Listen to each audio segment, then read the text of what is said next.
If you've been desperate to get a cut colour or fresh manicure in Auckland, you could be in luck as close contact businesses and hospitalities look to potentially be allowed to reopen sooner than expected. It comes as rumours swirl around the government looking to change restrictions within the current alert level system ahead of moving to the traffic light framework.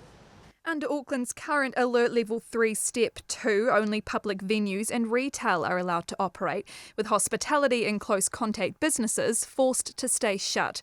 Prime Minister Jacinda Ardern today clarified Cabinet were yet to make any decisions around that changing.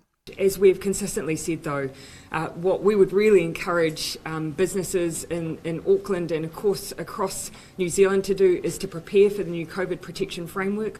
On the 29th of November, Cabinet will be making decisions at which level each part of the country will move into, and then the country will move very soon after. But the confusion has left some business owners frustrated. It's quite disruptive to have that thrown at us with no real kind of source to where it's come from.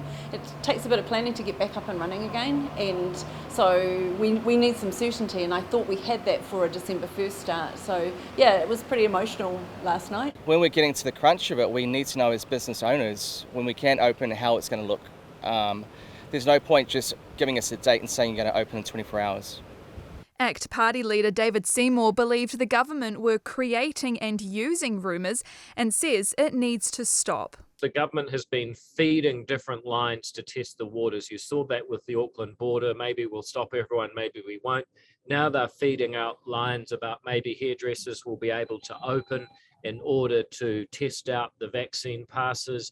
Maybe we should just go to step 3. For people that are just so beleaguered from the last 13 weeks, they really just need some certainty more than anything else. To dangle these prospects is actually cruelty. It's understood part of the rumoured move could serve as a way to trial run the new vaccine passports, which Kiwis have been able to download as of this week. Businesses would have to scan customers' QR codes, but there's been no clear indications yet of how that could work. They haven't provided us with any scanners. When I went to the Department of Health website, it said that they've been in discussion with business. Who? Not us. I haven't heard from anyone. And so we have no idea how that's going to work. We've even gone on the Govt website and asked questions on that. And it's just been sort of saying, we'll get back to you, it's in the pipeline. That's pretty much how it works. Few leaders have visited Auckland since the outbreak began, Prime Minister Jacinda Ardern making a brief visit to the region last week before Deputy Prime Minister Grant Robertson flew in to speak with business leaders. Speaking to media about his visit, he relayed a sense of optimism. Certainly heard a lot of frustration, and I'm not surprised by that.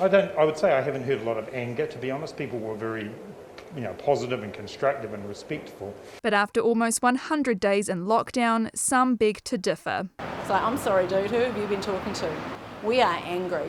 As businesses across the city share a desperation to get back to some sort of normality, it's clear that it's not just about how soon that'll be, but knowing when and having time to prepare.